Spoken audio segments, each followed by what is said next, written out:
Okay. Ready? Ready. Okay. So welcome to the Board of Selectmen Budget Deliberation and Vote meeting, Monday, March 4th, 2024.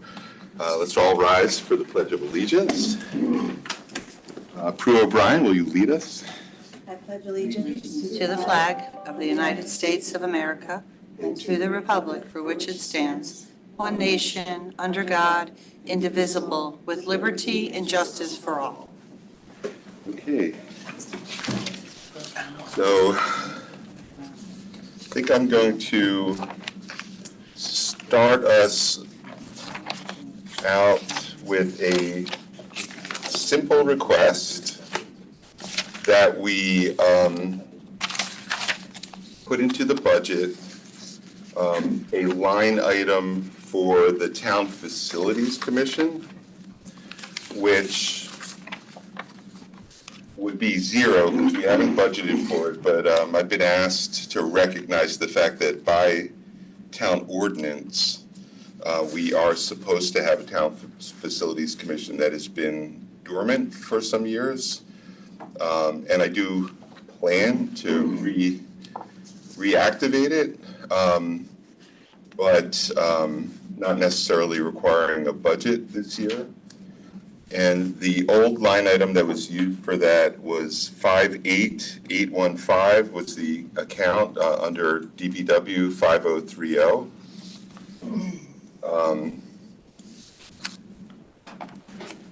So I guess I suppose I have to make a motion. Motion.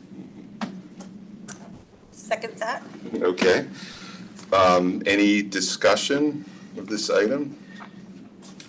And Frank, do you have any issues with adding that line item into the budget with zeros? No. Okay. So I know, I actually wasn't expecting to have this conversation, but I don't have a problem with it. I know that this committee wasn't populated going back, I don't even know how many years, like 8 or more or something. If I remember, and I can't really remember, there was some issue though regarding it. And I could look it up and get back to you, but I think building committees kind of took over for the Town Facilities Commission overall, and it was sort of a defunct thing. And it may be in the charter, but not really necessary anymore. But okay, I'm happy to support it. Yeah, and if when we talk about it later, it's going to have a zero budget, but we do have a town code that does require, I think the code is 39A1 for the Town Facilities Commission, TFC. And it has been dormant, I think, since they haven't, I think the last time they had a new member may have been 2016. Any other discussion? No, I think it'll be valuable to just over the next year to talk about this commission and the role that it can play. Just over the last few days of budget hearings last week, we heard a lot about facility needs in this building, facility needs at the fire and the police station. We know about the needs of our schools, which obviously that the Board of Ed takes the lead on that. But I foresee this commission having an opportunity to have some of those high-level discussions. So happy to just get the ball rolling by adding it to the budget. Okay. All in favor say aye. Aye. Aye. Okay, unanimous. The second sort of housekeeping item is administrative services and where it is located in the budget. And since that there's historical reasons for that are convoluted, and I'm not sure I understand them all, but regardless, where we are today is that those resources really do report to the First Selectman's office. So I would like to make a motion to move administrative services jobs under the First Selectman's office. May I have a motion? I'll second that. Seconded. Any discussion? Just for clarification, is everything that's currently in the administrative services budget moving to First Selectman or just payroll and the social security. Which is payroll and it would be social security. So you would go from, on the payroll side, it's $124,000, sorry, $124,020, going from 51030 at administrative services to 1010 first selectman under part-time payroll. So the first selectman's office part-time payroll is gonna go from 24,000 to 148,000, and the administrative services payroll is gonna go from 124,000 to 0. So with the movement of these, the history does not move with it, am I correct? No. So it'll create some differences in the current year budget, but going forward, it'll be clearer. Any other comments? All in favor, say aye. Aye. Unanimous. Moving on to other budget comments. Christine, do you have any? I would like to make a motion to add 42,000 in part-time payroll to the Registrar of Voters office, 1070-51030, and removed 42,000 from Main Library part-time, 7010511030, and check my numbers there in terms of the department and object code. That's my motion. Seconded? Okay, and thank you. And based on, the presentation that we had from the Registrar of Voters last week, I think that there was some, questions, and I appreciate the administration has since followed up with them. Went back and forth about full-time, part-time, but I think that by adding the part-time payroll, we have the flexibility to make sure that there's always somebody in the office. I think that we all are united in wanting to protect the integrity of our elections, and there's going to be some new challenges this year with early voting, and want to make sure this department has the resources it needs. I think one full-time person, while it sounds good, God forbid, that person is sick or away from the office for an extended period of time, that really compromises our ability to register voters and be accessible to move our elections forward. So checked with the main library, taking from the part-time payroll, being that we're adding the full-time team librarian, the need kind of shifted. It's not the need in the part-time. It'll be covered by the full-time ad if that passes. And it's my understanding that was the intention to move that over as well, but it just hadn't been done for the last year. Yeah. Frank, if you want to confirm that, it was your intention to move? Yeah, that was correct.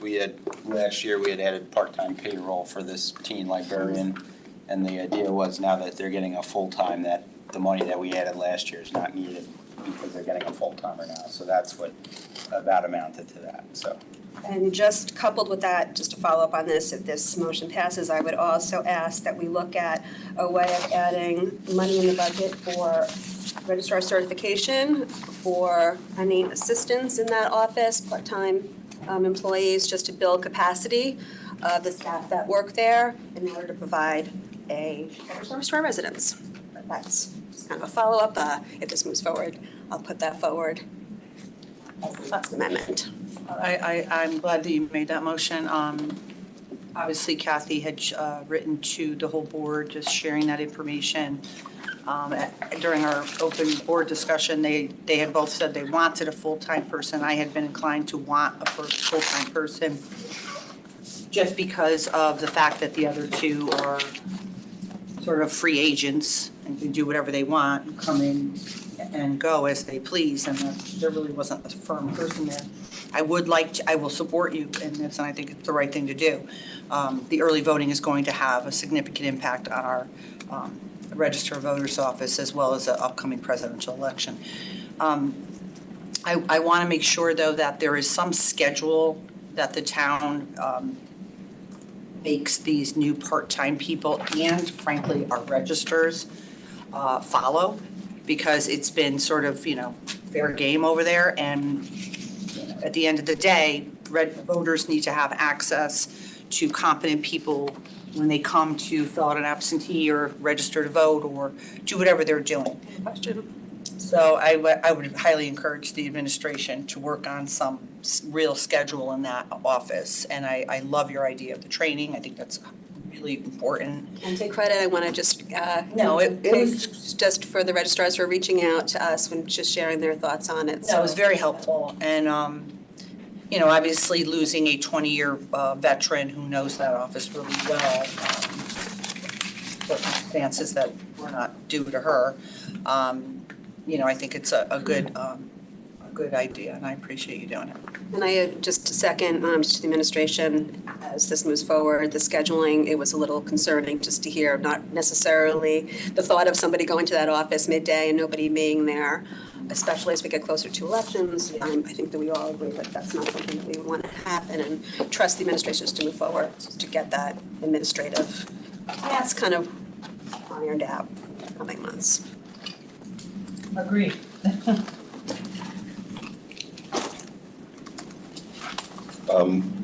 Any other line items from the board? Any other? I'm going to vote on that one. Want to vote on that? Oh, yes, sorry. To move, I'm sorry, what were the accounts again? What page is it again, Frank? It's Registrar voters is starts on page 51. the account that is going So to. the account is, So can I just ask for just a clarifying item? I misspoke, talking about the library. It shouldn't be the main, it should be Fairfield Woods, that's my fault. okay. So Right, that's where the we would part- be transferring, from accounts 010-07011, Library Fairfield Woods, 51030, part-time payroll. You'd be transferring 42,000 from that line to the Registrar of Voters, org 010-01070, 51070, seasonal payroll, 42,000. So you're transferring 42,000 from the library, Fairfield Woods, to the Registrar of Voters, seasonal payroll line, which is what they also use for part-time payroll. Okay. Would you like to make the motion or? I am. Oh, you already made it, okay. So we're gonna vote on transferring $42,000 from 0100711, which is the Fairfield Woods Library, account 51030, to the Registrar of Voters, account 0100107, 51070. All in favor, say aye. Aye. Unanimous, that's great, thank you.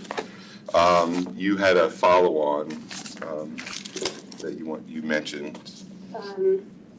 Yes, per Ms. Polides' email to us, just the cost for the registrar certification was $3,200.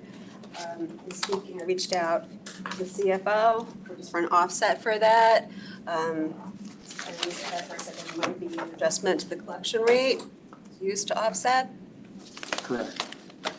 There's a small offset, and we would like to get through all of these adjustments and then tie that out, but there's definitely room in there.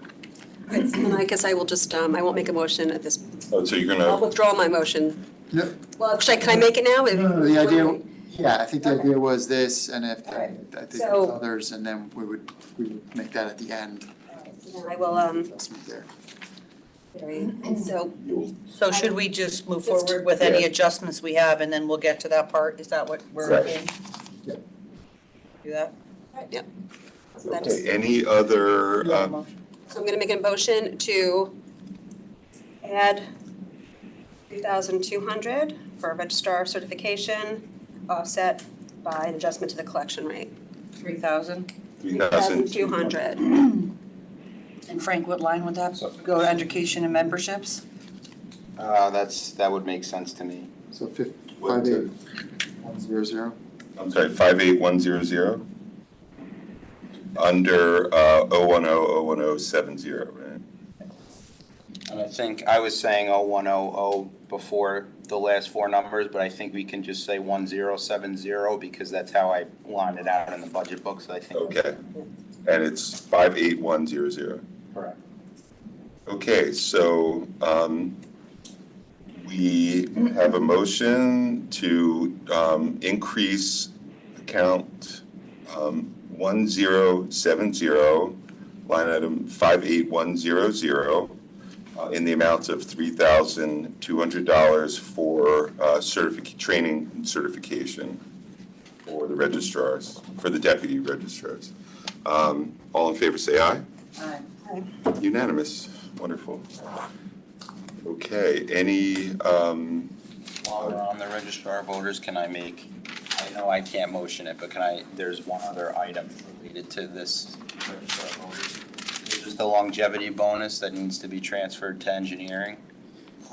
And it would just transfer $1,000 from 1070 registrar of voters 51160 to engineering 5070 51160 longevity bonus. So it's just transferring $1,000. 5070 51160. 51160. And that's for the employee that moved to the engineering, correct? Correct. Okay. I'd like to make a motion to transfer $1,000 from the registrar of voters, account 51160, to the engineering 5070 51160. Second? So moved. Should I repeat it, or should we just vote? All in favor, say aye. Aye. Aye. Okay, thank you, Frank, for raising that. Okay, any other items to discuss? I have some motions I'd like to make. So I would, obviously there was discussion information provided to the board regarding the change from the longstanding protocol for part-time staff, 19.5 hours, to a 30-hour part-time staff person at $60 an hour, resulting in $93,000 paycheck for 30 hours a week. Obviously, we received emails from the residents to our Board of Selectmen email address highlighting two areas of concern, and that being one of them. As I shared during the prior board meetings, I do feel that this position, and I had asked for job descriptions from Kathleen and was sent in January, the job descriptions my office had used. And then we just received new job descriptions for the new office staff, adding the new people. And if you read through them, it seems as if a lot of the prior chief of staff responsibilities have been now moved and floated across to other people. But the ones that were involved before are still currently there. So my bottom line is that it seems like we were asking more people to handle the work that less people handled before. And, I just want to remind the board that there was a lot of consternation from elected officials regarding adding a CEO position to the town, that we were dealing with a massive contamination issue and all kinds of other problems.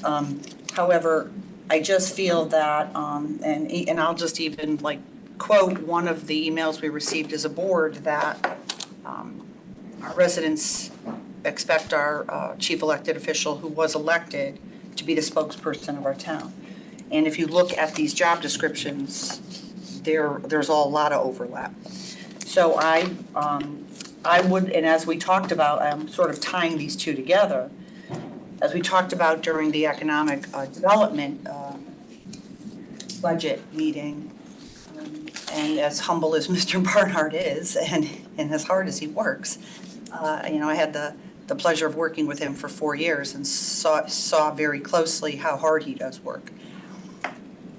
There's a couple of sort of intricacies here.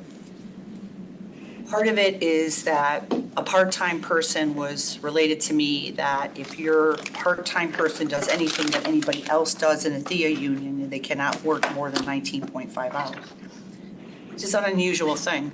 And believe me, I would have loved to have somebody working 30 hours part-time. I could have really used the help. But if you look at certain job descriptions, for example, let's just take Mary Alice in economic development, who does communication, who does news blasts, who does social media, and her job, which you could argue to say that that's pretty much exactly what the new communications director is doing, but is getting a much higher rate of pay. If you look in the budget, Mary Alice, I think she's $34 an hour. And then you have somebody like Chelsea who works in Park and Rec, who posts all the social media for Park and Rec, does a full-time job, and also writes the entire recreation book that we all get, that 23,000 households receive.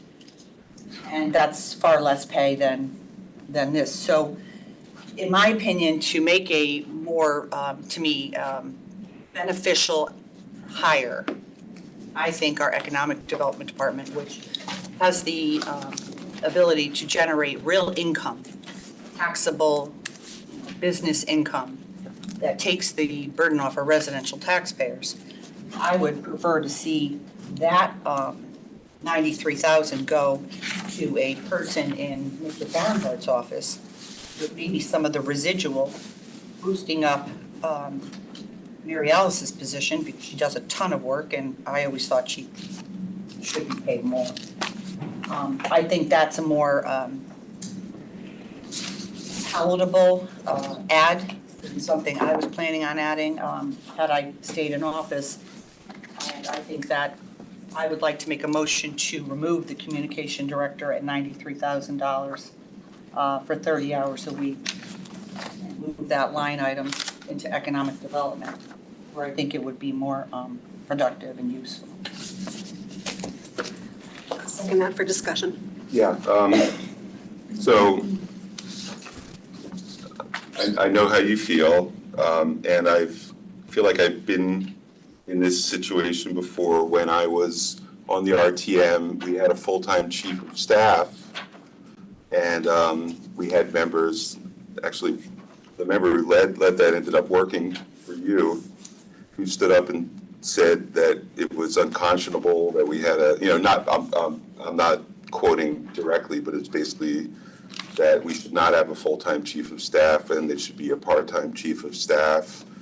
And so she and the majority of that board cut the chief of staff to part-time and left the then first select person without a chief of staff, a really functioning chief of staff function. They had one sort of person running the office, and that was basically it. I think one other constituent services person. And then when you got elected, you assessed your needs, Selectwoman Kupchik, and made a case to bring the part-time chief of staff that your party had cut back to full-time, and then add a chief administrative officer who was full-time, senior person, and keep the other positions. Ultimately, you hired the person who cut that chief of staff position into your administration, who was actually working 30 hours a week at some point, and they had sort of burned through their budget, almost burned through their whole budget for the year in half a year. I get where you're coming from. I think that's the mentality that this town has had over decades. But the way I'm looking at this town, I don't think it's been a high-performing town, and I think I inherited a town, as you felt you inherited a town, but I feel I've inherited a town that is poorly managed and has great needs. And this town doesn't need me or my chief of staff to work on newsletters and, you know, that type of thing. I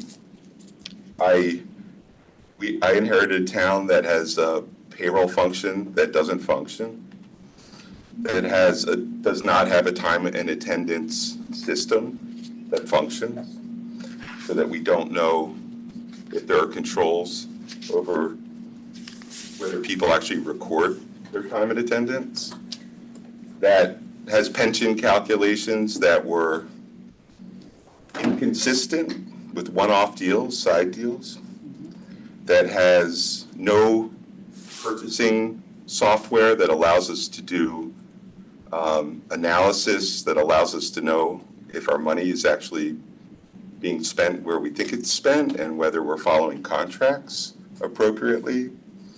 It has no capital project management system, which led to a capital project Excel spreadsheet that excluded $34 million of approved and unissued and approved projects for which the bonds hadn't been issued yet. We have no cash flow projections, and therefore we have no viable cash management system. So I don't intend to spend time or have my chief of staff spend time on many of the things that your office spent time on. I intend to fix these problems, and if we fix them over the next 12 months, I'll reassess next year. And I do give you credit. You really did raise the bar for communications. People now expect a newsletter. Whether I would have done that from day one, I'm not sure I would have invested that much time, but now I know I have to, because the feedback when I campaigned was that people expect that now. But this position does much, much, much more than that. This position isn't the same. First of all, there are no benefits associated with this position. So if this person works, and I'm not like to keep names out of it if we can, but if this person doesn't work, they don't get paid. They don't get paid healthcare. They don't get paid. There's no 403B or whatever it is here. So it's not really comparable to some of the people you quoted, and it's really not comparable to the job description of those people who are very narrowly focused on specific things that they do. I mean, they don't have the capacity to do what our communication director does. I have surveyed other towns. I think I recall you saying it's unusual to have this position as a communications director, and I'm finding that's just not true. That, the first town I looked at was what everyone compares us to is West Hartford. They have this exact position in West Hartford. Many other towns have cities all have communications teams, 1 or 2 people, and, I just did a cursory look, but plenty of towns have communication directors, and the reason they do is because there are emergencies. There are emergencies like, for example, United Illuminating, which slipped through the cracks. With this person here, I feel it wouldn't have, and now we're fighting effectively against that. So, and there are daily or every other day queries from the press.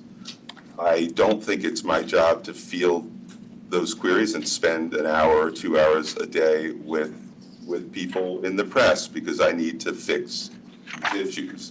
I can go on and on, but I think I understand where you're coming from, because this is the way it's been since I've lived here. But I also know the reason I ran for this office wasn't to keep the status quo. It was to fix the big problems that we have, and the people that I'm bringing on are going to help me fix the big problems. And 4 years from now, or 3.5 years from now, if people feel that I haven't fixed those problems and actually saved the town money and made the town less risky in terms of the way it's run, then they certainly will have an opportunity to vote me out. But I'm looking at it as I've got at least 3 years and about 9 months to fix a lot of problems. Well, if I could just respond to some of those, Bill, and, I appreciate the time you took to share that, but what I'm trying to point out to you, and we can talk about what happened in the past, and I was a state representative, so I don't know what happened in the past. I know some of the discussions were regarding the actual person who was in that position back then, who was apparently not in town hall a lot. And I said publicly and privately that I thought that that was an inappropriate thing to cut the staff. And I thought it was wrong. But that's neither here nor there. When I came in, and I came in a very different environment than you did, way different. Things were way more broken. But again, I want to go back to these job descriptions. If you put them side by side, my chief of staff, the current chief of staff. I don't see managing purchasing in here. I don't see managing all these things you just spoke about, payroll and time and attendance. That's an HR function and a finance function. I don't see any of the stuff that you're mentioning. What I see is pretty much the exact same job description for both chiefs of staff. And I do want to, I have to clarify this because this has been said way too many times over the last several months. The UI issue did not slip through the cracks because, just to be clear, our zoning director, our engineering director, my chief of staff, a whole lot of people met with UI numerous times. And again, we were never shown any plans that showed those poles were going to be taken off the DOT line. So there wasn't a hair on fire about it because there was no saying it was coming off DOT. Yes, that's true. 100% true. So if you think it's not true, then I guess Mr. Went was wrong, Mr. Hurley was wrong, everybody who sat in those meetings, Emmeline, because that was not the discussion in the beginning. But going back to the job descriptions, they are the same. And talking to a person on the phone, a press person who asks a question, takes 5 minutes, maybe 10. You could do it after dinner, you could do it on a Saturday, you could do it at 9 o'clock at night. And I don't also see anything in the communications director job description that says they're going to fix the time and attendance, that they're going to be working in the finance department, that they're going to be solving all the problems of the world. Crisis management, first of all, is the job of the chief elected official. When a storm was hit the town of Fairfield and nearly every tree in the town was down and 95% of our residents didn't have power, they didn't want to talk to a communications director. They want to talk to me. They want to talk to the chief. They want to talk to the fire chief, the emergency management team. So, listen, I'm not saying that you should run your office in the same exact manner as me. And again, I think you're placing way too much emphasis on communication and newsletter. Again, I will state it for the record very clearly. I don't know if it's that Jackie and I were just really great writers and we could bang out things quick. We were. And if I'm writing a newsletter or if I'm editing a newsletter at 10 o'clock at night, I'm not taking away time from managing the town of Fairfield because there's nowhere to talk to at 10 o'clock at night to manage the town. But again, that's not neither here nor there. You get right down to brass tacks. You got 2 job descriptions. Okay. They're the same. Yeah, They're you've the said same. it a few times. And too. now Yeah. we have a communications director who is just basically. You've said it several doing the times. same work. I think that's good. So We get where you're coming from. my Is there anything point- new? that My you said? point, and I didn't interrupt you when you were speaking, and I No, but you appreciate shouldn't the same- repeat things over and over. I would appreciate the same courtesy. What I'm saying is that we need a position in the Economic Development Department. I realize the budget increase is high and people are concerned about it. But if we're going to put in a $93,000 a year job, I personally feel that it should be in a department that is really sucking wind. I mean, they work so hard and everyone is throwing another commission onto Mark. Oh, we're going to create a fair rent commission because the state made us. Oh, Mark will take it. Or we're going to have an arts commission. Mark will deal with it. Mark has to go to zoning meetings. Mark has to go to WPCA meetings. And he has to also interact with every business in this town and see how they're feeling. What do they care about? Are What's we going to encourage them talking to about stay? my office or his office? What I'm saying, no, I'm talking about the town budget. And I think that as someone who did this job for 4 years, I would have not put someone in my office with overlapping responsibilities for people who worked in my office and not put in a staff person in a Okay. department that is clearly in need. I think you've said, and we're going to differ on this because, I mean, frankly, I don't think you managed the town very well. So that is why. I think that's insulting. No, it might be, the reason, I don't it's think. insulting. It may be insulting, but the reason. Again. Look, you're interrupting me. Oh, sir? Stop, you're With all due interrupting me. respect, Stop cutting me off. Please stop raising your voice. Please don't cut me off. Let me speak. My God, it's so rude. The reason I want this position is so that I can concentrate on running the town. If I thought that your structure worked, if I thought that we didn't have these monumental problems and that you had addressed them, I wouldn't ask for them. I don't need a big staff. I think you let a lot fall through the cracks and that we haven't made significant progress on a lot of items. And so comparing what you had to what I had, I just see the world very differently. You think you did a great job and I don't. So that's why I ran against you. So I respect you as a person and I respect your effort. And I would do exactly the same as you, or I wouldn't have run at all if I thought you were doing a great job. The reason I ran was to fix Town Hall for real. Not talk about fixing Town Hall, but to actually fix Town Hall, which is going to require leadership. And I'm putting in leadership that I think is necessary. You put in leadership you thought was necessary. You and I disagree. I think we both said our piece. We don't need to argue here at the table, and we don't need to say things over and over again. I would like to turn the table over to you.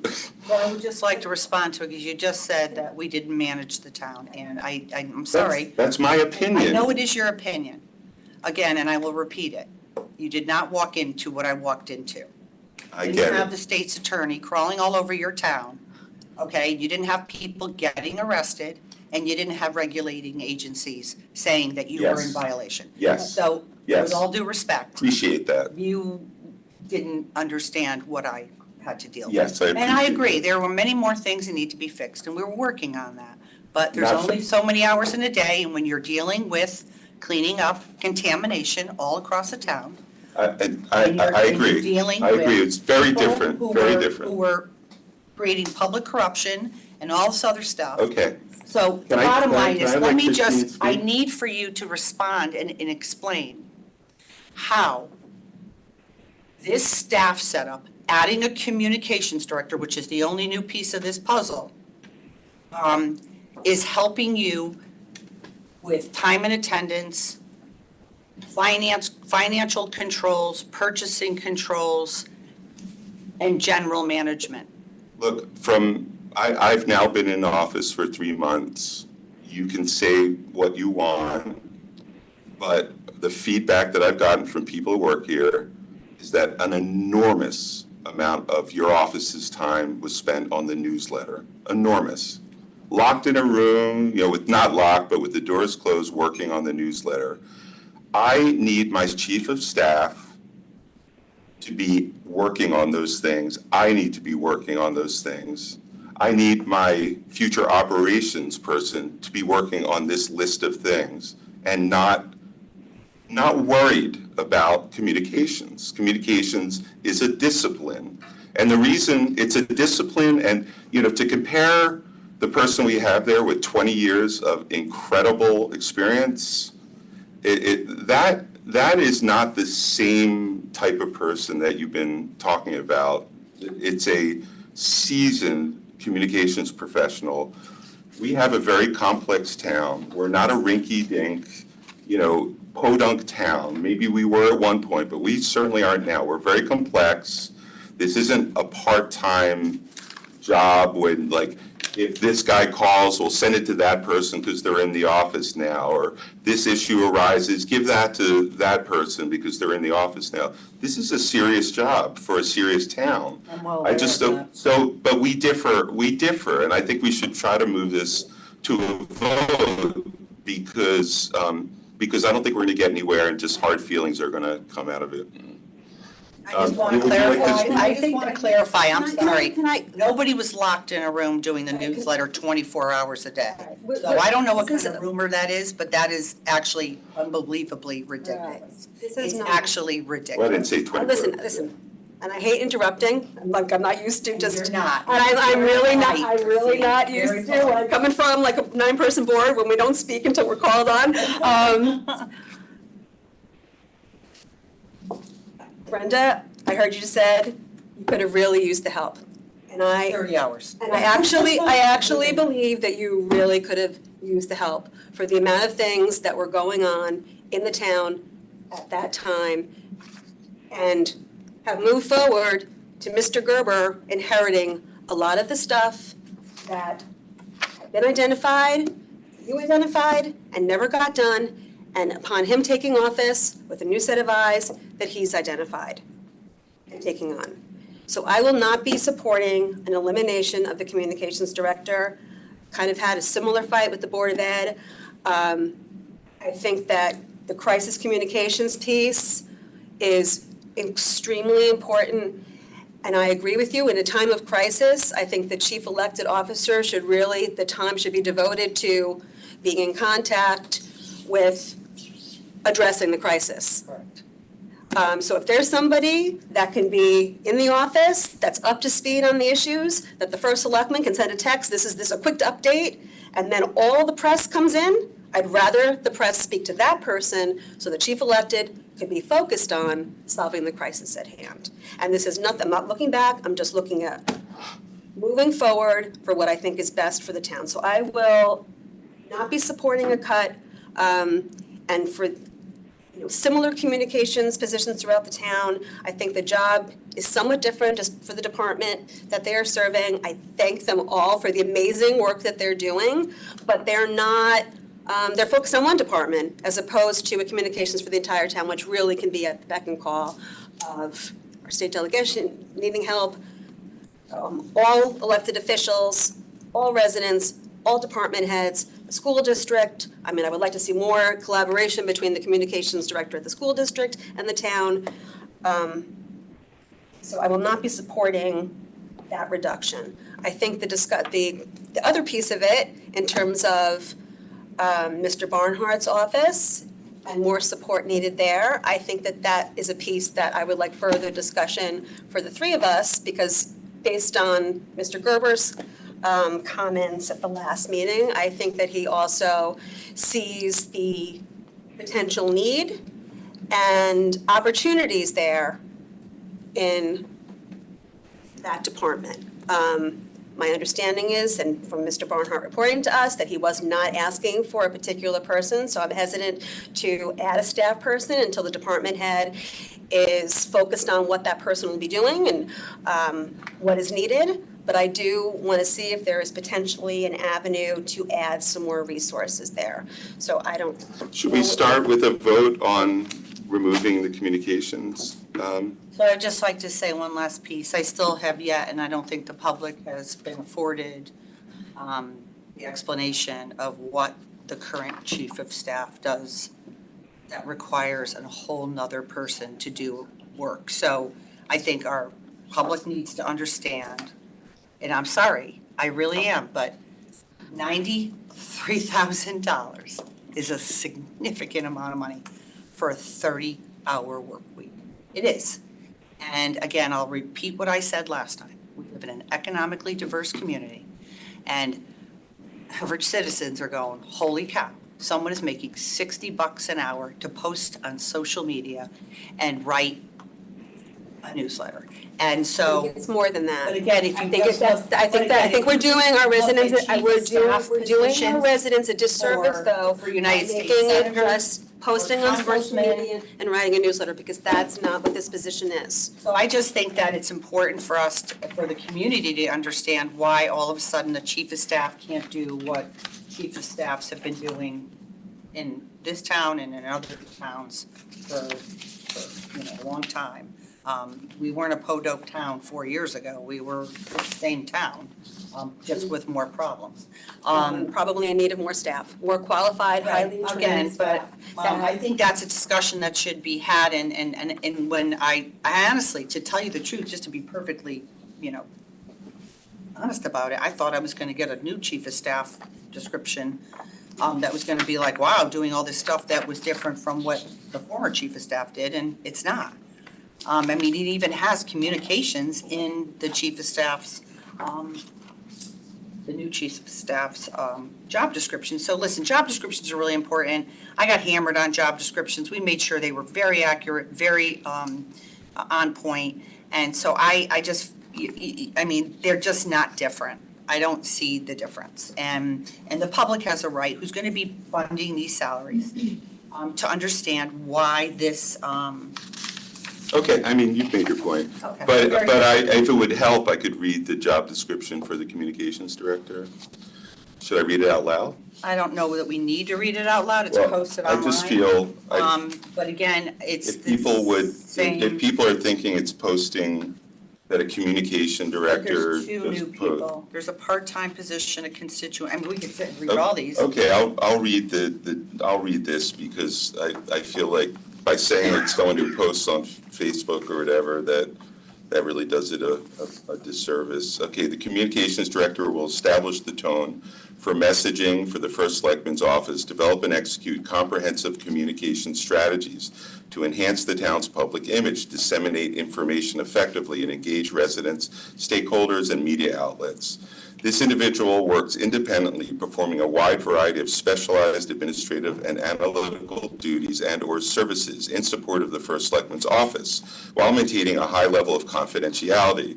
Must have the ability to effectively manage sensitive interpersonal interactions at all levels. This position is responsible for researching, writing, designing, and creating communication to inform citizens, businesses, visitors, stakeholders, and others about all aspects of the town of Fairfield. This includes media contacts, public relations, and/or public involvement, as well as the design and development of information for the website, social media, and other communications materials for both internal and external audiences.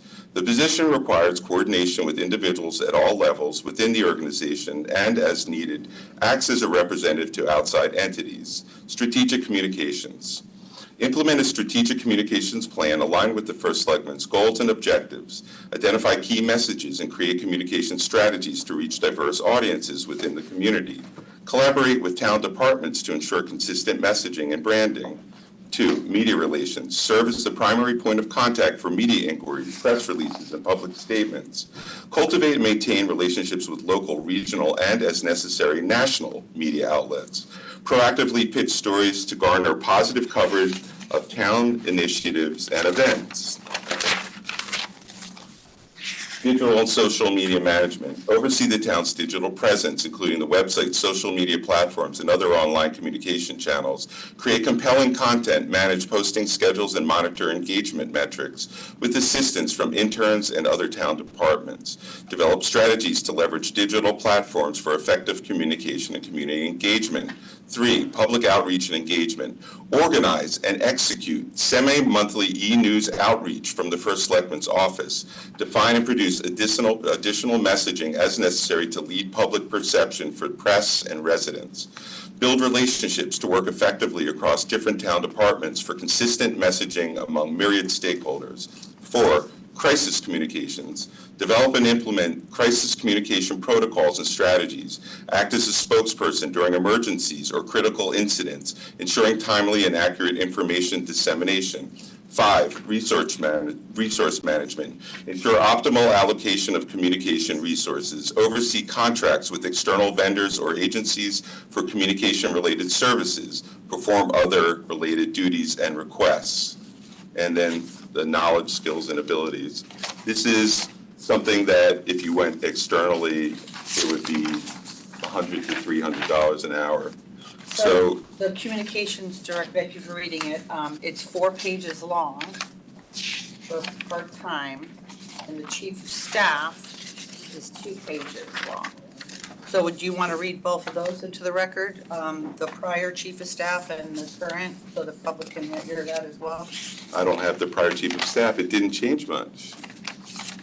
Why would it? It was a perfectly good job description. Okay. But a lot of that you don't see, I mean. But I don't think the former chief of staff had time to actually do that job. That's what I'm saying. I know you think that. Right, that's what I Why, I think. don't know why you think that. Well, I'm finding But that. it- I'm finding that. Okay, if but the- you would if- be wrong. Okay. And That's the so- disagreement. I think the disagreement is that you think your chief of staff did all the things that was in the job description, and I don't.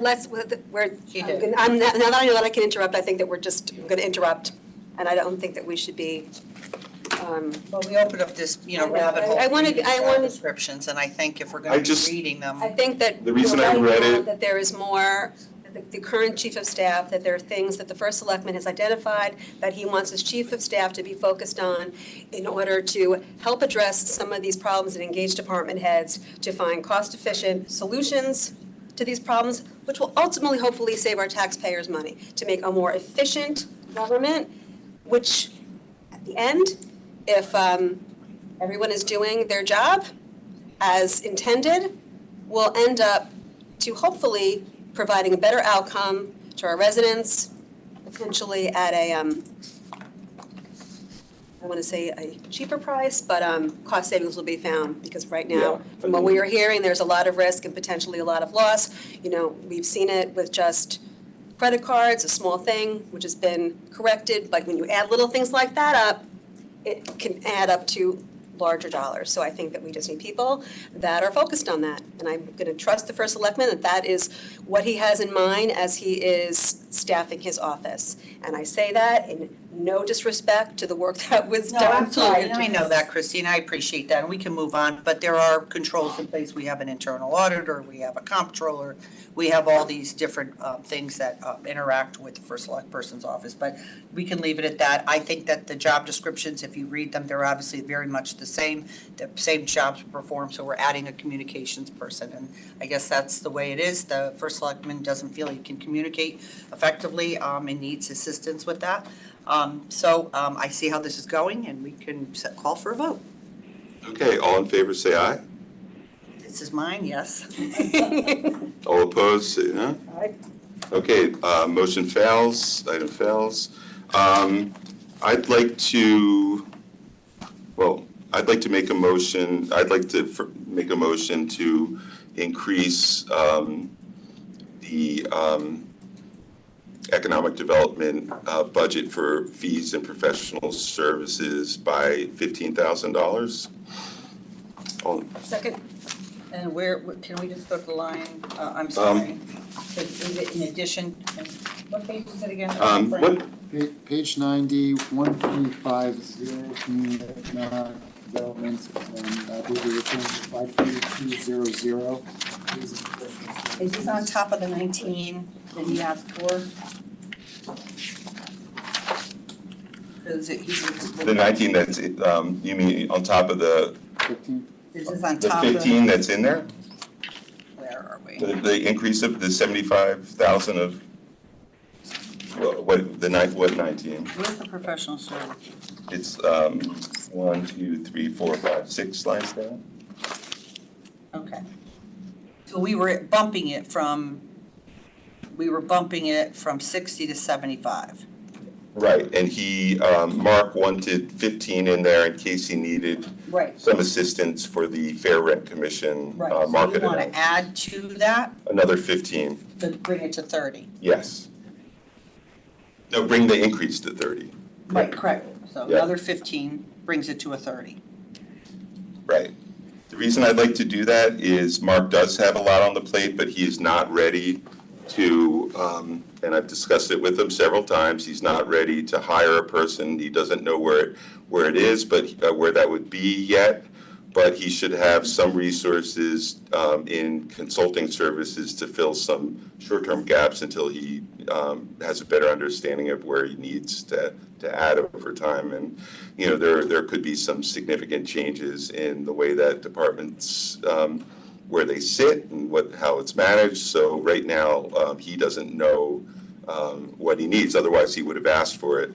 I asked him when he sat down with me, do you need more people? He said, I'm not ready to make that ask yet. So I don't think it's really a good idea to push someone on him when he's not ready for it. No, and he did say publicly at the budget meeting that he would not reject getting an additional person. And I think illustrated that, budget doesn't pass till July, takes a long time to put together a job description, and that person potentially wouldn't be hired till November.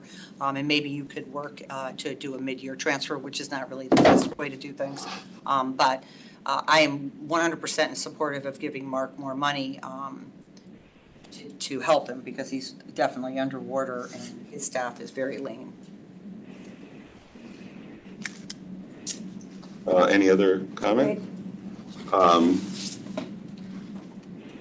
Ready to? Motion in a second? Yeah, so I'd like to, so I already made a motion, right?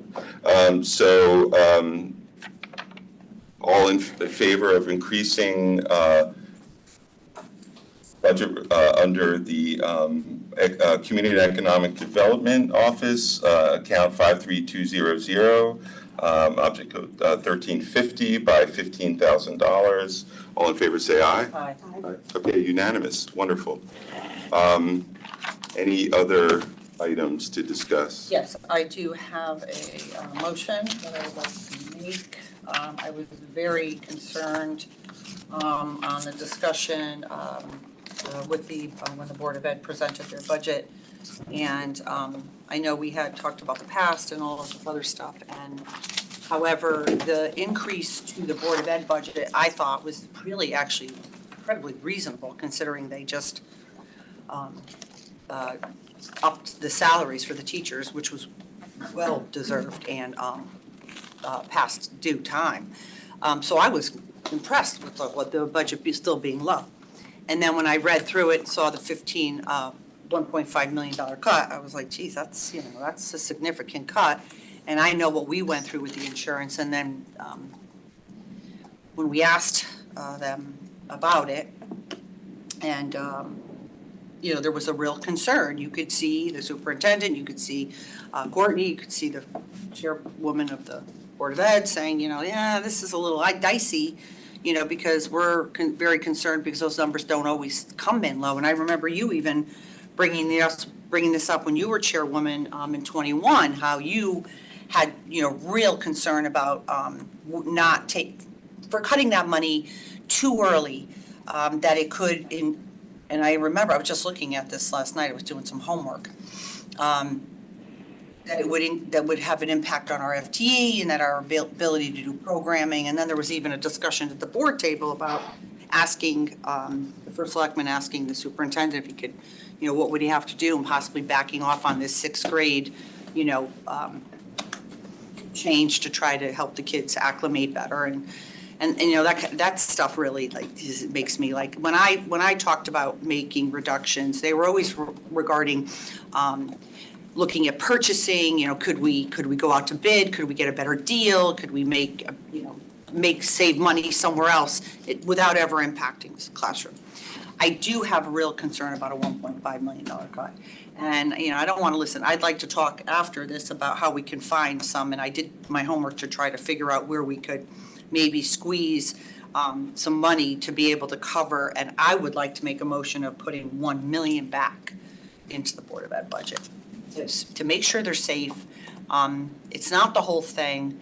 And then the Board of Finance can have a better opportunity to see where they are on the medical at that point, because they maybe will have more information.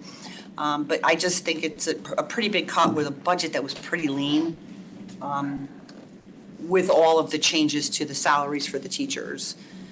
So that's my motion, to add $1 million back into the Board of Ed budget. Second for discussion. Do you want to speak?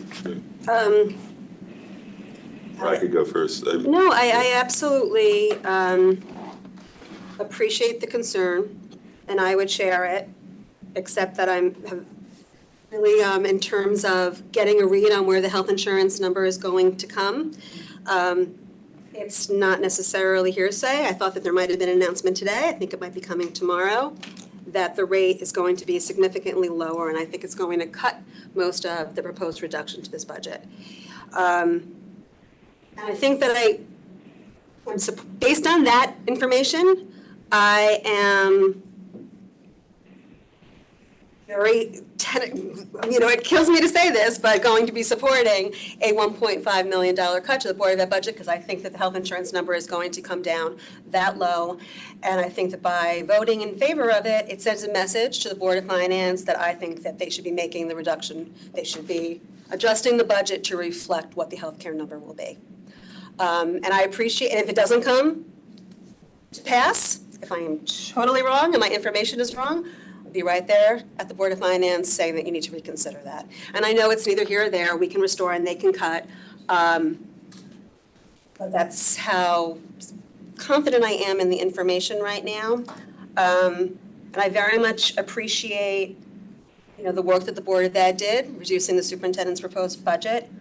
Very much in support of the teacher's contract, very much in support of the market correction that was made to paraprofessionals, and the sentiment that the Board of Ed asking, the superintendent putting forth a budget, sharing the needs of the school district.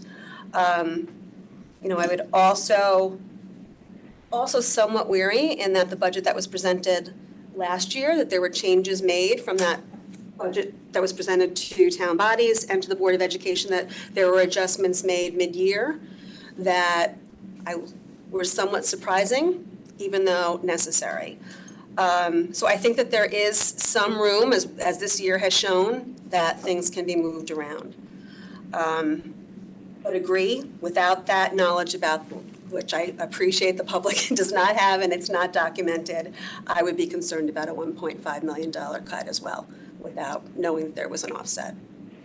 So I will not be supporting this motion right now. So as the board, we are allowed, we do have the superintendent, the chair here, they are not members of the public, we have the right, or we have the Absolutely. opportunity. I'd just like to hear what their opinions are. Probably would their want to go up thoughts. to the podium, yeah. Because there was a lot of concerned faces the other day and about this. Well, if it doesn't come to pass, I can understand why they'd be concerned. Hello. Hi, thanks for the opportunity to speak. I thank you for the motion. I do believe that we will see some savings in the increase. I don't think it'll be 7%. Not the information that I'm getting either, but I don't think whatever the number comes in at will be a $1.5 million offset. So there will be some cut to the ask and the proposed budget from the Board of Education that was approved back on January 29th. Can you give us a sense of what you think what will result based on what you're knowing? So it won't cover the 1.5, so what do you think it'll cover? Like, what's that number? I'd hate to speculate, but if it was half, I think that would be good on both ends, right? It would be great for the town, it would be great for the district as well, because I think insurance premiums, especially over the last couple of years, were rising at a rate that we were not sold on as municipalities when we were given the opportunity to join into the state plan. I think those rates and those increases are starting to come down as you see some of the Fairfield County municipalities exit the plan, which is great. I think we're all going to benefit from that long term. And you saw in, one of our neighboring towns what that looks like when you gamble and come out of the plan, that the increases are substantial. So, but again, I'm hopeful that at best, we'll get us 750, 800, maybe 9. But that's all dependent on what that number comes in at. If it comes in at 3, you're looking at around 8 and change, I think. But that will still leave us exposed to another 6+. If it comes in at 3, goes up a little bit higher. 1.2, then we're banking on 1.5 to 2% increase from 7. So that's pretty significant. So based on all this knowledge people seem to have that I do not I have, I mean, could we amend it to say 500,000 or 600,000? Just to cover them, and then Board of Finance can, make an adjustment if they get real numbers, and that way we're doing our due diligence as, I hate to say, pass the buck and say, oh, I hope it works out for them, because we are an independent board. And I like to vote the way I want to vote on something, not based on what somebody else might do. And, I mean, listening to the superintendent, he's saying, he doesn't know. He knows it's not going to be 1.5 million. And that's why I made the motion for $1 million, even though it's not the full vote. I thought it was at least better. I mean, would you be willing to, would the board be willing to? Let me ask a question first. So when Courtney was in our offices and we asked what it would be at 3, she said that would be about 1.3 million reduction, which is sort of in line with what I would have expected, given last year's healthcare costs. And so you have 6% increase now, which is 7% reduced by some attrition, I think. You picked the 7%, the top end of the range, from what I understand. With some attrition, it was closer to 6. And when I discussed it with the CFO, he did confirm that if it went to 3, it would be about 1.3 million reduction in the cost. Yeah, I don't know. I think once she took a closer look at that, if it was at 3, I think we would be closer to 1.1, maybe a little bit more. Okay, so at 3, it would be closer to 1. I believe so, yes. I think actually, I think 2 would get us 1.1. 3 to 3.5 would get us into the 8 to 9 range. So that means that. We'd have to get to 2 to get a little over $1 million, $1.1-ish at 2%. That's when we. What page is this on? This would be on the Board of Ed budget. Yeah. Yeah, those. Oh, she. I might have put it in here. We gave you a sheet last week Yeah, no, I know. that had the percentages. Library.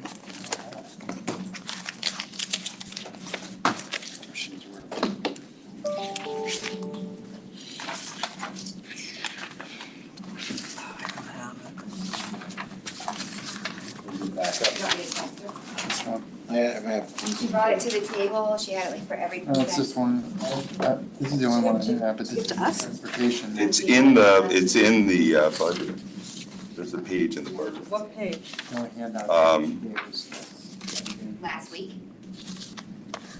The one that I remember. It would be under, I can't remember. 300,000 per percentage, which would make Approximately. A little bit lower. Do you see it in? It's like a, I mean, and just to your question a little bit, Brenda, I think that I've just seen salaries, increasing, that we budgeted for certain positions. We can't call that back, so. No, we can't claw back in terms of adjustments that can be made to the budget mid-year or throughout the year. As we've seen this year with just by the addition of headcount and new positions that were not in the budget that the Board of Ed approved last year and that we put forward to other town bodies, that. This is about insurance, though. No, but I'm just talking about in terms of if there's a shortfall of a couple $100,000 based on. So Keep can us down. I speak really quickly? The insurance thing I get, we've been around this multiple times, we get a number, it gets updated as we go through the town bodies, so that's expected and not unusual. Right. I think what I'm concerned about is that we don't actually have it in writing, I get it, it has happened before, we were told we were gonna get a number, but it didn't come in at that number actually by May, so, right, so that has happened to us in the past. I know I would personally feel more comfortable if you actually had it in writing, knowing there are 2 other bodies here to make those adjustments as we go through. At least if you have really confident numbers on the insurance, to not go beyond that right now.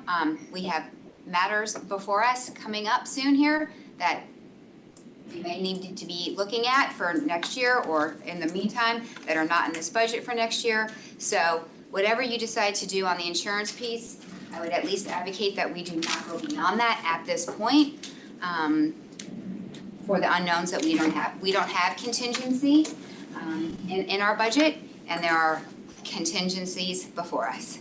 So I get the insurance piece. The Board of Finance can also restore, so like I get it, like if it comes in at 3 or 3.5 or whatever it may be, we can advocate for that restoration. Might be harder than right now with the three of you, but I would advocate to not go beyond what we think it will be for next year, at least for now, as we go forward through the other town bodies. So I think we do have concerns on it, as always, and the budget was very tight, less than 0.5% was not contractual. So everything in here is very much so needed, and the board did make reductions already, so that would be another several $100,000 on top of that. So I would advocate on behalf of the board that we pass our budget as approved with the insurance adjustment as you feel comfortable, but not go beyond that. When you say don't go beyond that, like, Well, like, I think that the number that we're looking at is 1.2-ish, right? Approximately, for if it comes in at that certain percentage, but you're making a 1.5 cut. So that's a $300,000 delta between what we're thinking, right? Jen, can you get us, I mean, do you have your budget book? Yeah. Can you tell me what the last year's health insurance cost was? I'm trying to find The actual, because what you have in your budget is a 6% increase from last year. And the way it was explained to us was, but I can't find the page. sure, insurance is in the pink. I know by color, but, or the red. It's after salaries. what page? Sorry. What's on what page? 44. Okay, 44. Summary for benefits and then. Right, so, right, there's a percent change, so last year was 31,166, right? Yeah, I see the same thing. Last Right. year, 24 approved, 31,166,000. And you proposed this year 33,086. 1920331. Right, so. Right, so that is what, the 6% increase, right? 6.16. So if that went to 2%, then 2% times last year would be But I don't know there's the same count. And that, Yeah. and that also, that's for actives. We're going by actives. That doesn't count for any vacancies that we're hearing that fill those vacancies. That's going to increase slightly. Plus, we have other things that, I mean, if the magnet school tuition passes up at the legislature, which it sounds like it will, that's gonna be another 60,000 approximately 67. on our plate as well. So that's why, you know, a budget is an estimation, right? We wanna try to stay within that estimation. Sometimes you estimate a little high and you come in lower, sometimes you may estimate a little low and it comes in high. You know, 1.5 million, I'm gonna obviously advocate for our budget. I'd be a little nervous to cut it by more than 500,000 or 600,000 just because. We're seeing, as we talked a little bit about at the quarterly report, we talked that in the meeting here, we're seeing an increase in our demand for substitutes, especially long-term subs. And if that trend continues, that could be almost $800,000 that if we stay on this trajectory, that will not be accounted for next year. So there are adjustments, as Ms. Vitale said, that you make on the fly during the year as you see fit. but that's at the expense of something else, right? So right now, we have some maintenance projects on hold. We have some other things on hold. We did have a mild winter again, knock on wood. We didn't have a terrible amount of snow removal, knock on wood, but, you know, that all could change. And, you know, hopefully that doesn't, you know, where those trends continue, but we could also have a student move into the district that has profound needs that could cost us, you know, $300,000 in an outplacement. Sure. So, But just on the healthcare, so the number that, according to Courtney, that was used to get to the 6% was actually 7%. So if you, right. 7% increase is 2,181,645.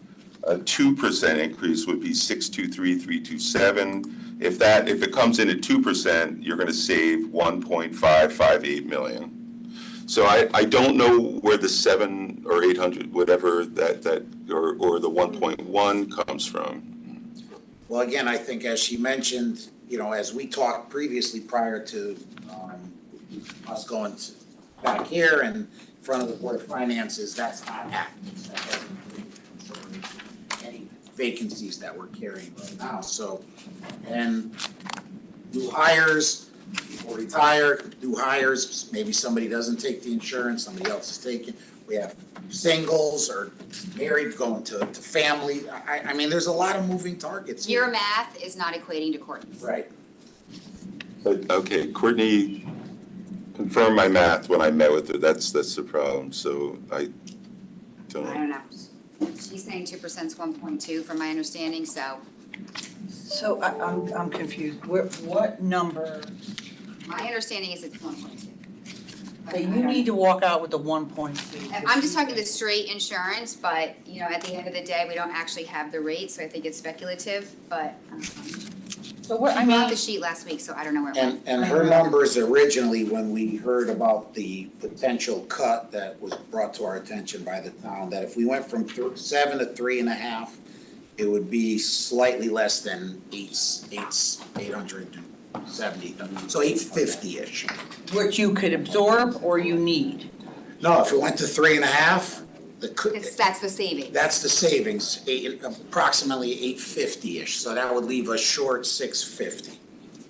If it comes at 2, that's why we're saying if we stay in that range, I think it's safe to say it's gonna come in.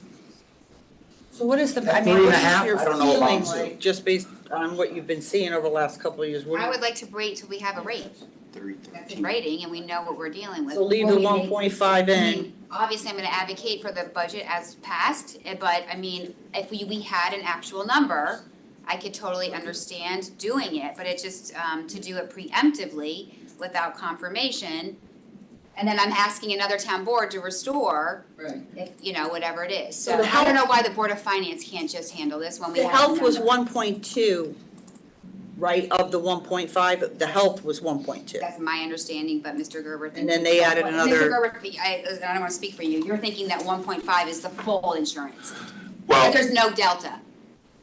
I think that based on my early conversations with Courtney in the office, our numbers agreed at, when I said 3%, and now she's using that same number or a little less for 2%. I don't know what's going on, so. Yeah. But So you're thinking the 1.5 is all insurance? There's Yes. no extra cut? I'm thinking the 1.5 is all insurance. Okay, you are. So there's no actual reduction to the other items of the budget? That's what I'm thinking. Is that true, though? I don't know.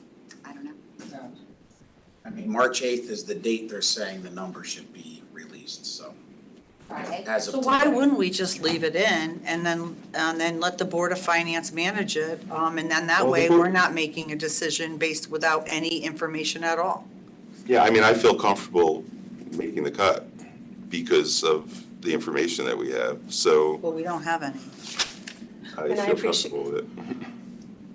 I go back to, based on the information I have, I feel like it sends a message to the Board of Finance that if this is what the rate is, this is what we feel comfortable with. We're not asking for a larger cut. We're asking basically to absorb what we are understanding the health insurance will be. And this way, you know, other residents will know, what our intention is, and they can advocate as the budget moves forward to the Board of Finance. Similar to, a few years ago, when the Board of Ed was asking for a 5.42% increase, and at that point, This is less. this is 5.39, well, what is it? 3.9. 5.39, so really less percent, but dollar-wise, not less. And at that point, I believe that we saw over a $2 million cut that year without any information about a positive, I'm not gonna, of a positive rate for I health. don't wanna get in the middle of this. And I know. 5.39 with a teacher's I contract understand. negotiated That's the problem. is a very lean budget. I'm And that was 2%, Our budget. but 2% was due, 2% of that 5.39 was due to the teacher's contract, according to your front matter. Right. And the paras. And paras. But the paras, we adjusted that. That's carried forward then. Right. That's in this budget though now, because we didn't have it in last year's. So two major, Very There are- forward, we also have a little bit in special And ed. I think that there's some other adjustments that is carried forward based on additions that were made to headcount this year. But we're not making any adjustments. What I'm hearing is that you're saying that this 1.5 is totally covered with insurance. Okay, so we don't need any adjustments then, on that theory. Right? I mean, that's what coming into this meeting based on conversations I've had with your CFO and knowing where I think the rate's gonna come in, yeah, that was my assumption. Now, if those numbers were wrong and it really would have been, much less than that, then, yeah, I mean, you're gonna have to go to the Board of Finance and ask for them to restore. And you're doing a 2%, is that where Yes. a 2% flat? Yes. Increase in insurance? Yes. And that should cover the 1.5? Yep, that would be the math. I mean, I don't see any other way around it. 3.5%, according to Courtney, I have it here in writing, would be about almost 870. So another 1.5 doesn't get you to 1.5. Yeah, so, I mean, so this cut you're saying is more than what your insurance cost is? It's above. I believe so, based on the information that I. So why can't we split the difference at least? I mean, listen, I don't like kicking the can down the road and kicking my responsibility off to someone else. And so, I mean, if Courtney is saying 870 of the 1.5 is the insurance, well, why can't we then, is that what you're saying? No, 3.5, no. I'd like to find out what 2%, I mean, I don't doubt, Mr. Gerber, whatsoever that you got numbers. I'm not doubting the previous conversation. I just don't know if things often get updated for us on a regular basis since from like months ago. So it could just be an updated count on actives versus inactives and just newer information. 70, I don't know if that's the all I'm insurance saying. cost or if Not that's, doubting anyone's, if that's the, So so another 1.5% would get you to 1,337,495.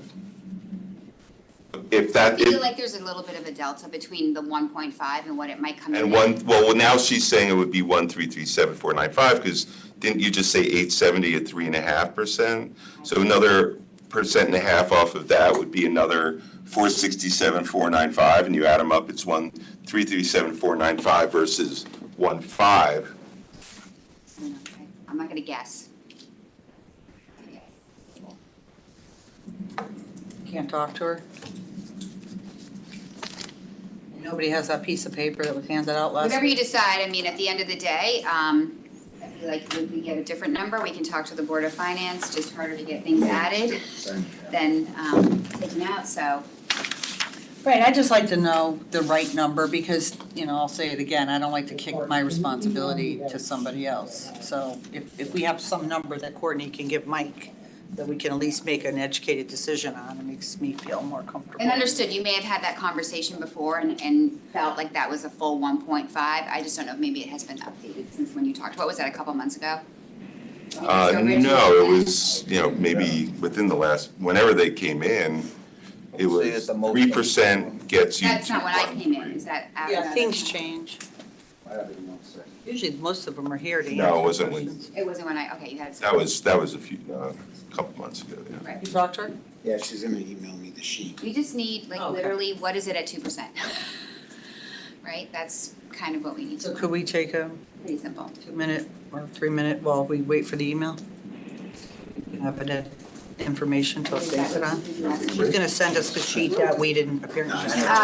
Never seen. I know she brought it, she brought it, so I don't know what. I remember her giving a sheet, I don't know. Oh, she brought it, that's where we, I'm gonna take a Last week. okay, let's take a 5-minute break.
121? I feel like that's the response. 221, yeah. Hold on one sec. The Board of Finance can do. Can I ask, since we have the Board of Ed here, I sent an email, I don't know if you got it, or I copied Mr. Chesto. It was yesterday, if not. Just in terms of some of the rental fee increases for our sports teams, can you just speak to that? Is there anything that, some of it is university space that we're renting that is driving that increase to the tune of almost $70,000? Is there, About 55,000. is there, Well, and then do you some think there more. might be any movement with that? Is They've there any? already come down significantly, and as a result, they've also given us priority in timing, so we do get a lot of concessions and a lot of perks with the negotiations with university on their usage. There was a significant increase in something that we have no control over, which is the skiing. So I mean, yeah, it would be nice if the universities gave us free ice time, yeah, and free pool time. they did really well. I have to give Sacred Heart publicly credit, and Charlie Dowd specifically for his work with the public schools and giving us not only a good rate, but prime ice time, storage. They've really treated us extremely well. It's good to hear. And I think it was professional services, superintendent's budget, was that for the legal, the paralegal? There was an increase on that line. I got my. There was an increase with the possibility, yes, we're in the process of may or may not rehiring. We have finally a serious candidate that's dependent on relocation, so if not, that'll get shifted back into the legal budget. Okay. Services, and as Mrs. Jacobson mentioned, those legal services line could be blown out of the water depending on the outcome of Wednesday's State Board of Education. And I know you had one other question. And I had one, yeah. It's categorized as that, but that's some of the contracted services for special education. Okay. Yeah, but yeah, that came up with the board as well. Okay, and I tried to go through your Yeah, it was asked and answered. doc, I'm like, I'm sure it must be here, and I just couldn't. 382 questions later. I was zooming in. They set a record this year. No, Yeah, you did. I mean, so my motion's on the table with a second to restore 1 million. I'd be happy to remove my motion. And if you want to remove the second for discussion purposes as you did earlier. I will. You want to do that? Yeah. So I would like to offer a motion to restore 221,000 out of the $1.5 million reduction to the Board of Education. Second, Okay, any discussion? Yeah, I just feel like we got some good numbers now, and then the board, then I think we can make some adjustments later on to finances points to try to keep it down, and then the Board of Finance can make whatever adjustments they need with, if they have additional information at the time of their meetings. But I think it's like it's like, we have the information, I think we should. I'm okay with that, are you? yeah, any initial thoughts about where that might, I know we were talking about the collection rate. Yeah, our collection rate How is much? is well under, Okay. well under Yeah, it's- the run rate. Yeah. We've got room to make. Okay. Okay, all, ready to vote? Second?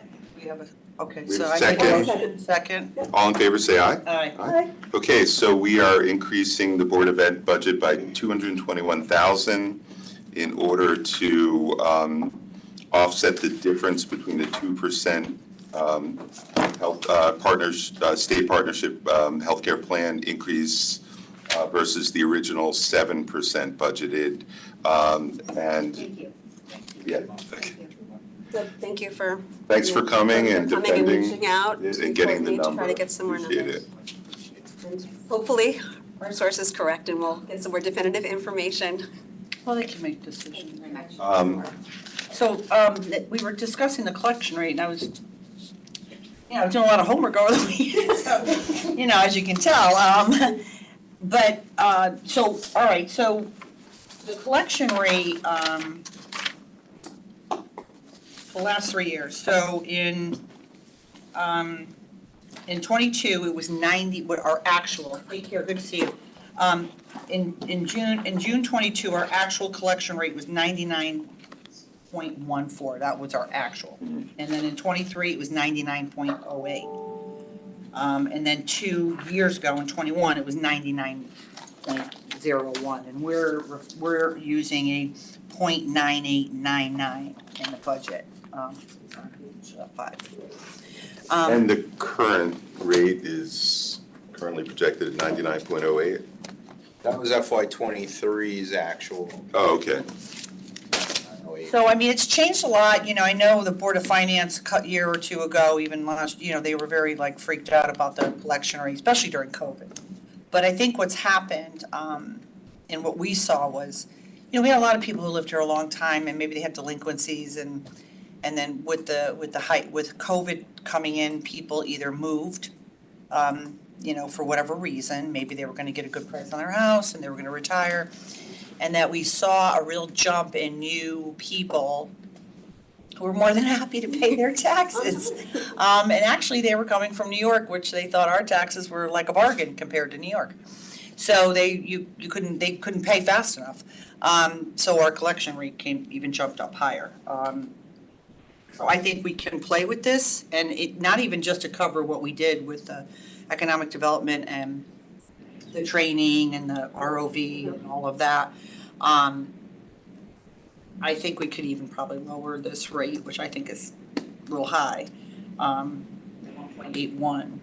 And I mean, even if we can't do it all there, maybe we can even adjust the investment income, like a smidge to kind of bring us down. Because, I mean, as you saw, we're getting emails and, people are a little stressed out about the 1.81. So I don't know, Frank, I know that would be a lot of effort for you, but say, for example, we changed the investment income from what we have it at, 98.99, to say we picked a round number between 99.14, the high, and 99.01.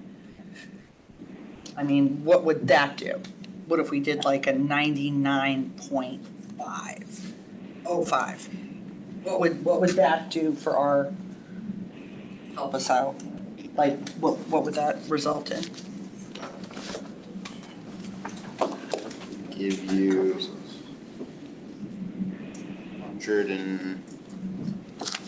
200,000. That's it? That would cover the Board of Ed. It's shy, it's like 199,250. So net of the 199,250, what you gotta take out what was also added in community and economic development and. Yeah, but wait, what was the number again? I'm sorry. What was the number if we changed the collection rate to 99.05? You'd get an additional 199,250. But then netting out the two other changes you made, you get 181,005. Okay, and that's at 99.05? 9906, you get 214,000. 9907, you get 247. 9907? Yeah. Over, but it And what is covers the it. amount again? I'm sorry. What was that last number you gave us? 200 and what? 247. That's something to think about. And then, Frank, can you share with the board what, I know that when we started doing this investment income under Jared,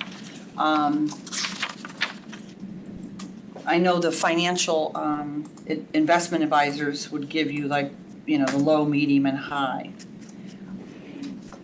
Usually base it on the medium, right? Yeah, so they gave us this year, I think last year they gave us two scenarios. This year they gave us three. We used a base case scenario. There's a lot of stuff that goes into those numbers. Right, I understand.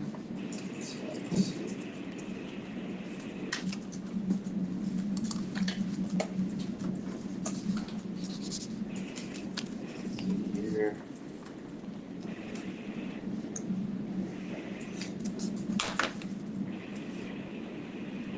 So what I presented was the base case, but You did the base case? Excuse me. so I just gotta back something. So we're at 8,353, 430, and that's net of fees. Mhm. So the lower option they gave us was 8,214,919. That would be a 138,000 reduction to this number. The higher number they gave us was 8,500. And that would be a $200,000 number.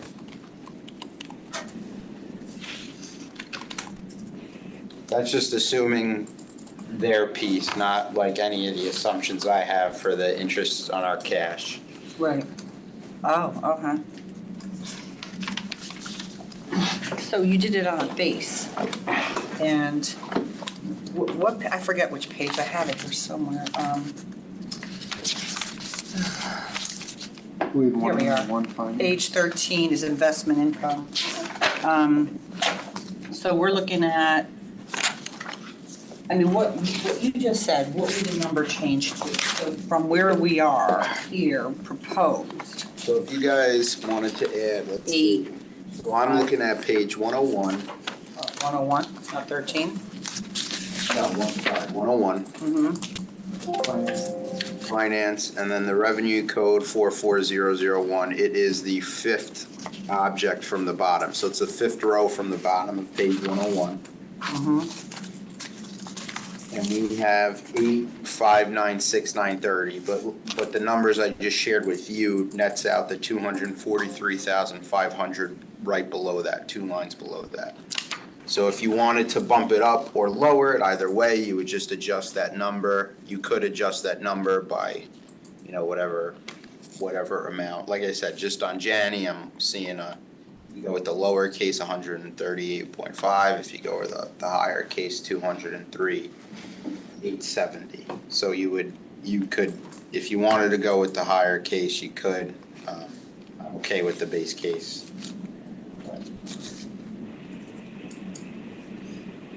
So considering, I mean, we've been having so many surpluses, and because we've been putting the collection rate lower than we've actually been realizing, right? In addition to the additional investment income and some other matters, I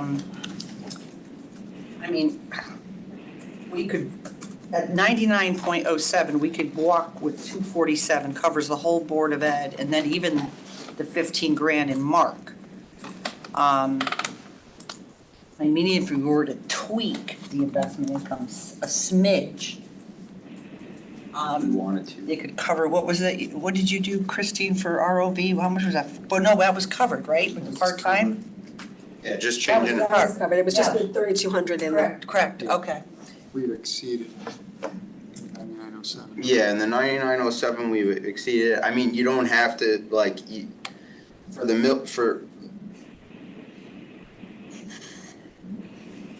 Yeah, you have the money left over because you're adding.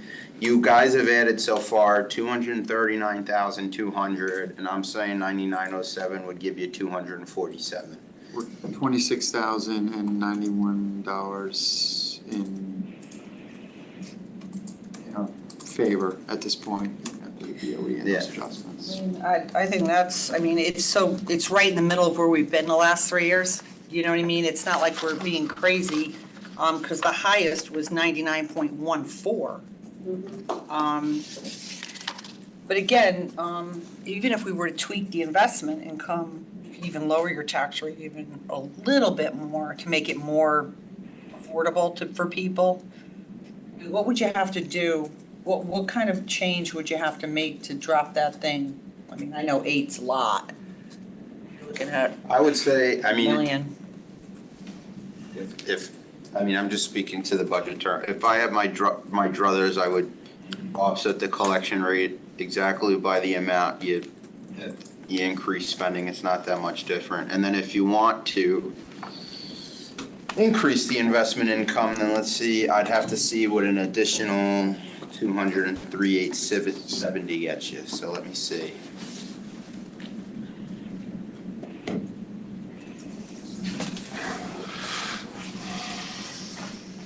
An additional 203,870 gets you to 175. Wait, let me, hold on. Strike that. 3068,980. Sorry, 167. So that's with the collection rate and the investment income. I'm sorry, I would only- investment income is what? What are you doing? So if you, What are we doing with it, up or down? We got 3 scenarios. Well, it seems like what Brenda was asking is if you bring it up, if you bring it down, obviously that would offset it. Yeah, I mean, I'll just say I don't feel comfortable changing it since we went through it in detail. And, you know, I thought I heard concern from the Selectwoman Kupchak last time that it was too high, so I feel comfortable with it because we actually went through the math on it. So I don't think we should tweak it based on gut feeling. It was more. Well, I mean, listen, I wanted to get the information about it. I thought, Frank's saying he kind of went with a baseline and they always give a base, a middle and a high. And I hadn't heard from them. We didn't get a presentation from them at the board level. So just going back on past practice when we started doing this, which was just recently. From Janny. Yes. Jared had identified this ability, which was never done in town before. And thank God for it, because your tax rate would be way higher. Janny's only, it's half of it. No, the investment though, using the investment. But, I mean, listen, I think that you should consider, I think the board should consider the 99.07 just to cover what we just did. Not to hurt the, taxes anymore. I mean, I guess it's a decision for the Board of Finance if they want to play with the investment income they have in the past, made changes to it. Right. So that's not an unusual thing. No. My point of view is going to 99.07 or 0.08 because we've had that recently. Either one is fine with me, and I agree. 247 covers, right, everything we did? And Yeah, then yeah. more? Yeah, so 99.07, I'm in favor of that. Okay. I am as well. In terms of the investment income, I would prefer just to leave that to the Board of Finance, just trust the first selectmen's Yeah. Analysis of it, and did not have the opportunity as you did just to have. Sure. So I'll make a motion to change the discount rate on page 5. The collection. I'm sorry, yeah. the collection rate from 0.9899 to 99.07. I'll second that. Okay, all in favor, say aye. Aye. Aye. All right, you got that, Frank? So we have the 221,000, we got the 15,000, but we still have not put in the 3,200 for training in the ROV. So would you like to, that was your idea, Christine? Oh, I thought Oh, I thought we did that. No. Did we do that? Did we approve it? early on. Yeah, we did Oh, that. I thought we held off. Never start there. No, No, he we- wanted us to. but You wanted us to hold up, but we went ahead with it. Mhm. I want you to do it and then do the collection later.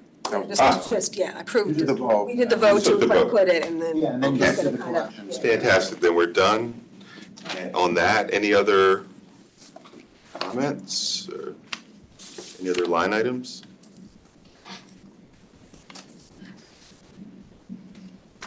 No, I mean, I could sit here for a lot longer and make a lot of different adjustments and I know they didn't pass, so I don't wanna waste anybody's time.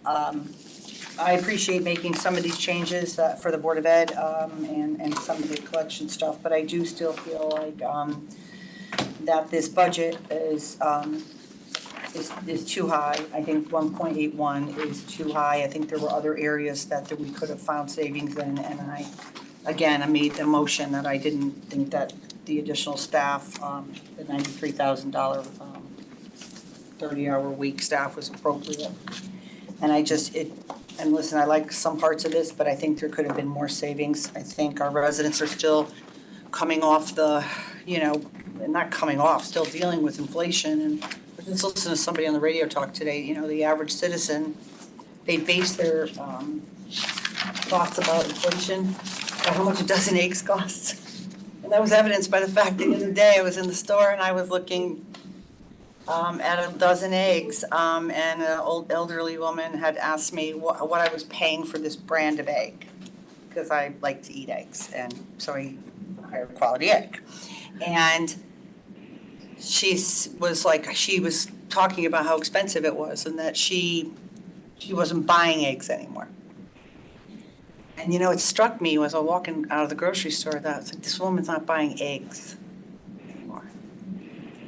And so I think, taking that into consideration and that people are still having a tough time and I think we could have done a better job. I think some of the stuff is good. I appreciate the good conversation. I appreciate the willingness to move on the Board of Ed to change that and some of the other things. But I just feel like this tax rate is just too high, and I wouldn't feel comfortable voting in favor of it. So I apologize.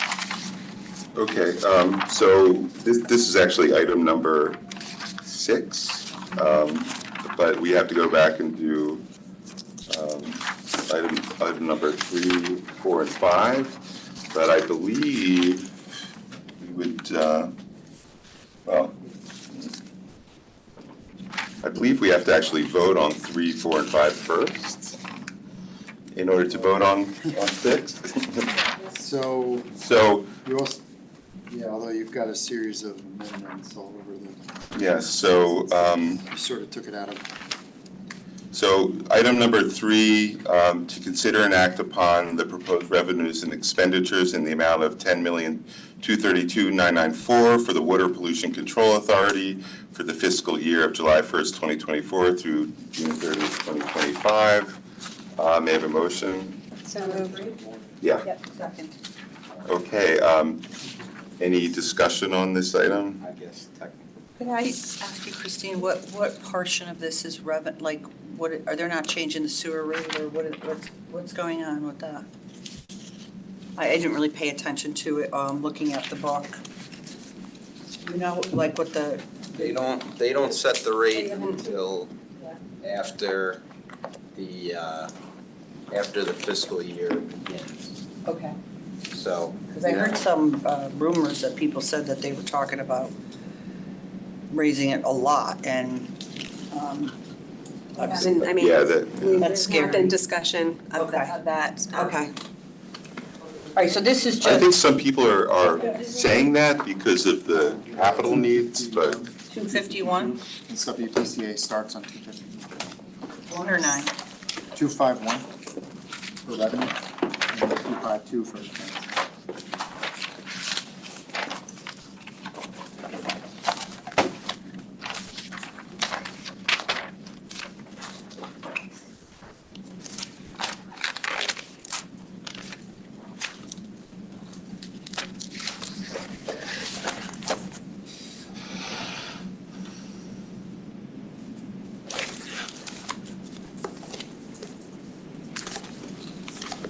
So the revenue number that you see in here is when the Water Pollution Control Authority voted on the original budget, which admittedly that was a proposed budget. It was different than this just because of the process and how things work. We get new numbers on payroll, health insurance, et cetera, et cetera. But that revenue number was their assumption for the next year, so that would probably have some assumed rate increases, but it's not just a function of rate. Could have been what they were seeing in volume, so, but that would have been their assumption for the rates for next year. What assumption? I don't know what their assumed rate was, because I don't have the worksheet, but. Right. What I'm saying is that in that line, you'll see a 12% increase, but that doesn't mean that there's gonna be a 12% rate increase, because Right. I know they talked about, maybe increasing the rate for commercial developers, or they may have some fee changes in there, so, we could follow up on the Board of Finance with the John Marsilio, and then the Board of Finance, at the Board of Finance level, and see if that number's changed at all, but. So, okay, so 11.25 is the increase. I see, maybe I looked at the wrong one. I thought it was around. Overall, 12.14 was the current sewer use. Yeah, so it's a 12.14% increase on the current sewer use fees. 11.25% total. Right. So this is including the additional staff required by the audit, Budget, the yeah. operational audit Yeah, and this the budget, facility audit? this budget includes the additional staff for the audit. Which So that would be on page 255. and so those are, 254, 255. I mean, listen, we know they have a ton of projects and I support the staffing changes. I thought that was long overdue and I'm glad we were able to get it done. And led the effort to get it done. I just worry, about some of these rate hikes. People are already, a couple of residents called me about their, I don't know, did they raise their rates recently again or something? Somebody called me, they were like flipping out about their. No, that was some months ago, I think, yeah. Yeah, they couldn't have Yeah. raised their rates because I believe they just do it annually, so. Okay. So part of this is also, development, new development online. No, this is good. All right. I'm good, thank you. Any comment? All in favor, say aye. Aye. Okay, unanimous. Item number 4, to consider and act upon the proposed revenues and expenditures in the amount of $425,000 for the Fairfield Regional Fire Training School for the fiscal year July 1st, 2024 through June 30th, 2025. May I have a motion? So moved. Second. Okay. Page 259.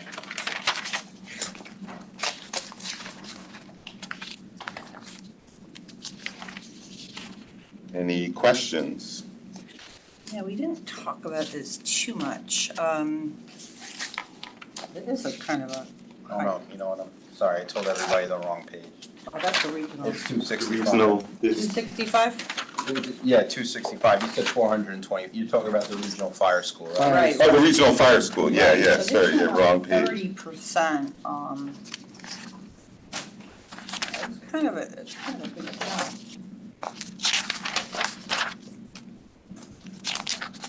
And then I guess the line at 26, 200,000 to 26%. Again, I Why are thought- those fees What- going up? 265. 265, There we go. so, all right, so on the revenue side, biggest revenue jump that they have is a $57,000 increase. Mhm. That's that's state aid, and that's from a source document that they received for state aid. So that's a pretty hard number. So that's 57,000, and then the fire training fees we're just about, the expected classes that would be offered and the fees that would be used to cover them. So they provided an increase, because they expected to do, I think, some additional classes. Pat Barry could probably.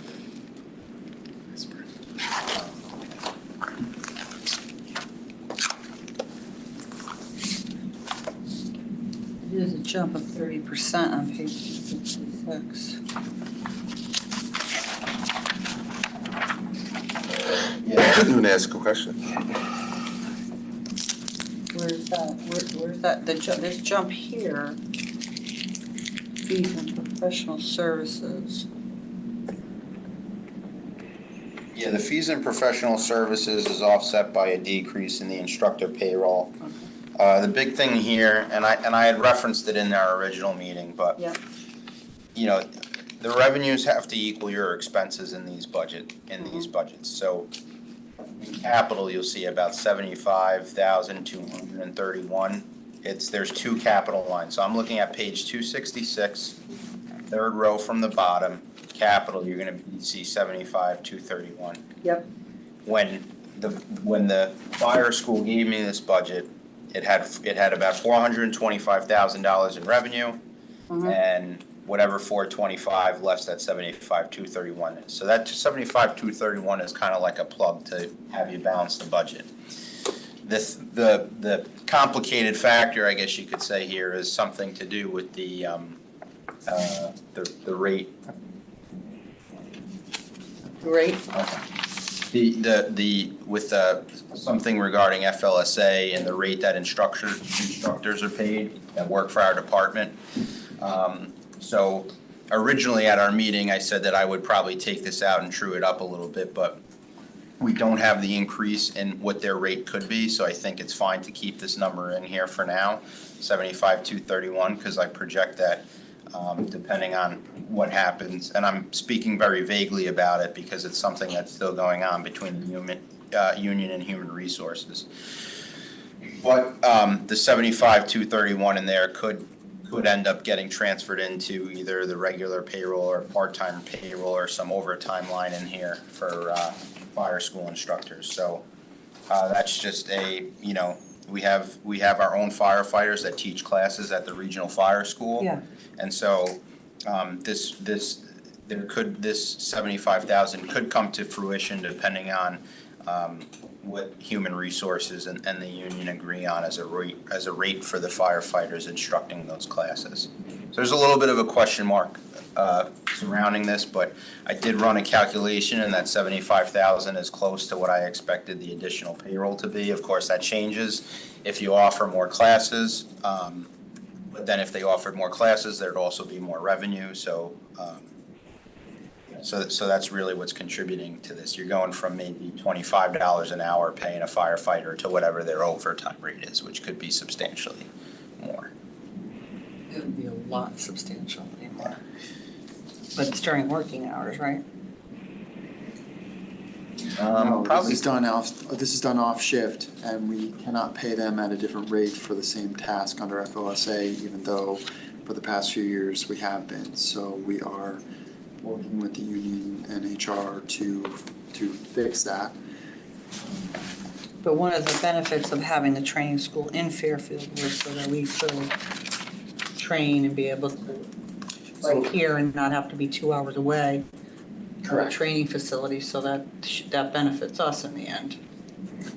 Yeah, this is when they're instructing, not when they're down there doing their When training. their guys are instructing. When their guys Our are guys. instructing, whether they're instructing, so it's when they're running courses as instructors, they can't get hired at what has currently been $25. $5 an hour, which is probably below market compared to other anyways, but Because that's what the regardless, other trainers from out of our department get paid? They Is get that how it paid, works? yes, Yeah. but the problem is that they're not regular employees of us, they work for other departments. Yeah. So when our employees are doing fire-related functions, we can't pay them at a different rate, and the town has been.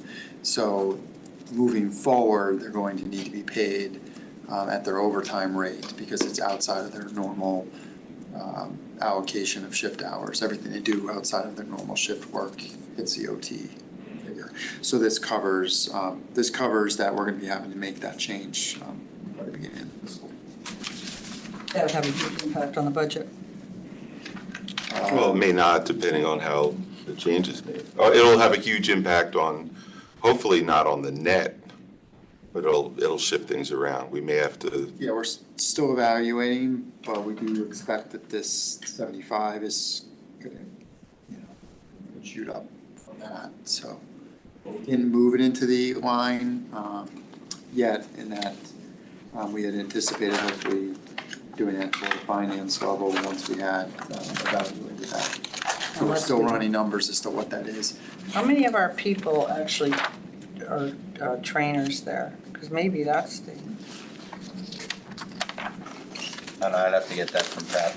I wanna say that maybe. I mean, it's a fair number. So my take on this is, and I don't know this 1/10 as well as David, but our firemen like training.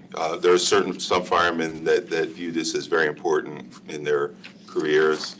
They've been doing, I'm sorry, This is about teaching. teaching, Instructing. training, Right. teaching. Not getting training. No, Being a teaching, trainer, yeah. teaching. And they view this as important for them. And we've been doing it, but apparently we just didn't realize we were doing it against the union contract, and the lawyers have all confirmed that we should have, been paying them based on their union contracts, so.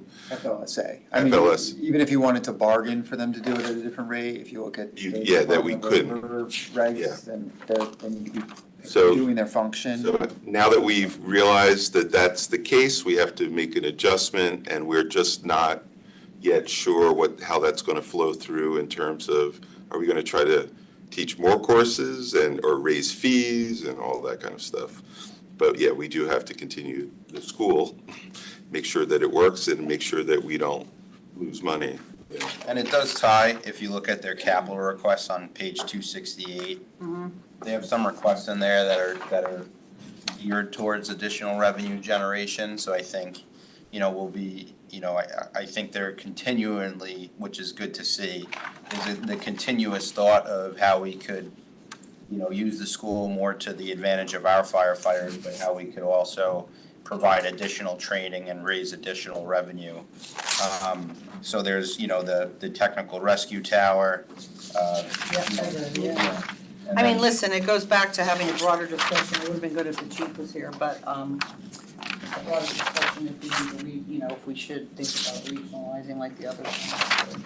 I don't know if it's more cost effective or anything like that, but it seems like a lot of other towns do it. So I think it's worth an analysis just to figure it out, because who knows if other towns do it, where they have a Well, regional. this is sort of a regional, No, we're not You're actually, talking about the putting town it- manages it, whereas we provide to other towns. but other towns actually have a board, that. Oh, I see what you're saying. 501c3. Sorry, yeah. And they manage the whole Yeah, thing. yeah, It's yeah. not the town, it's this board, and they hire the trainers, they manage Yeah. the thing. Yeah, we're looking at that, yeah. So I mean, it's worth, report That's- back that- at some point. Yeah, that's get definitely some worth information. looking. But I'm ready to move on this. Yeah. Okay. Okay, Wanna- any other comment? Nope. Okay, all in favor, say aye. Aye. Okay, unanimous. And then the last is the dispatch center on page 259 or 258. Yeah. Any questions you guys can ask? So is this incorporating the changes, which the police chief is Yes. here, Yes. I think we went through this with him. Right, I just like to, I don't know, I used to have all the departments ready, available, just in case there was any questions at the last meeting. So this is incorporating a new civilian, Yes. civilian director. director or whatever? And is it any more people than that? It's just that? Yes. Yeah. So So, there is contingency for some additional staff, and that's in contingency, and that is to be determined by the. Contingency not in this? Only because- Our contingency, town Our- contingency? No, there's a No, the- contingency in this budget. It because is, you want to hire the director first and let them. Yeah, make the- yeah. So where is that? What page? We can- be on page 261. 261, if you look at, Row Oh, I from the see, bottom. sorry. 58010. Okay, wow, yeah. So But I part of that understand is, you made those changes that's with- not all for staff. I think part of that is for salaries. So there, I'm making an assumption on what the increase is gonna be for emergency. For the contract indicators for the contract negotiations. So that's not all people. Okay. That's helpful. Thank you.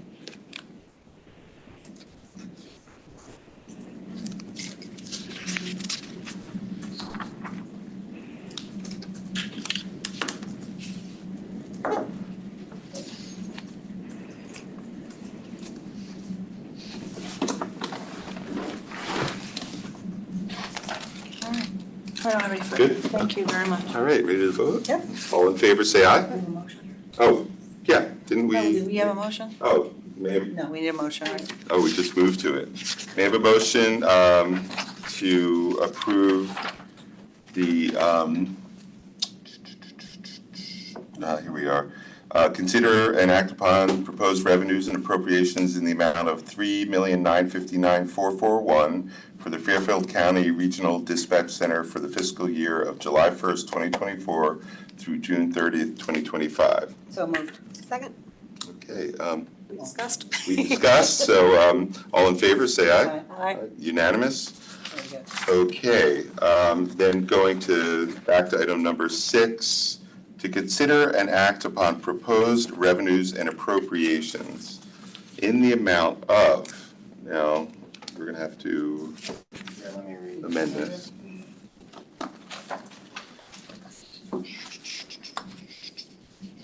Actually, do I have to make a motion to amend?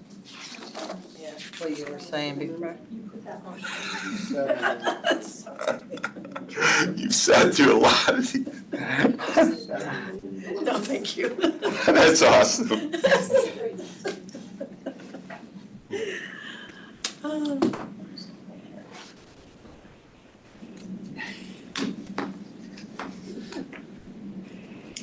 So the net increase was, Hold on. You're just gonna vote, you're not gonna vote on the part that was impacted by the mill rate, you're just gonna vote on the total expense budget. that's sort of what So we. that's 370,368,470. And that's with the change of, 70, so you take 370,368,470. So that's, just so everybody's comfortable with the number, that's 370,129,270 plus 3,200 for the Registrar of Voters, 15,000 for Community and Economic Development, and 221,000 for the Board of Education. and so the current number, 371, 29, 270, and then add 239, 200, right? Correct. And that gets you 370, 368, 470. Correct. Okay.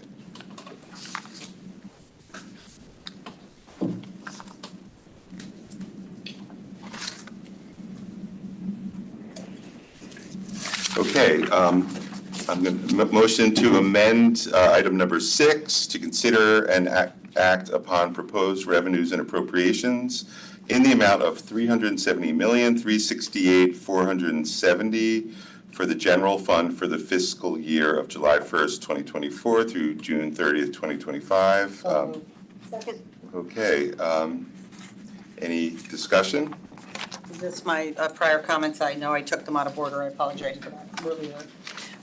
That I would have liked to seen some additional reduction or attention to reducing the amount of the impact on our residents. And obviously some of the staff I don't think is necessary.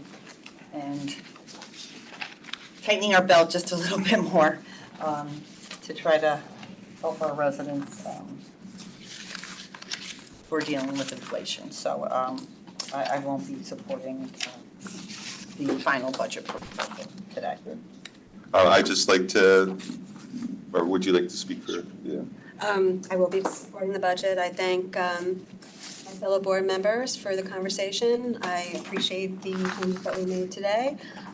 Absolutely sensitive to the increase for our residents, and just remind everyone that this is just the beginning somewhat of the process, that this is going to the Board of Finance next and the RTM. There'll be a public budget hearing for the Board of Finance, and I encourage residents just to stay involved and to make their voices heard.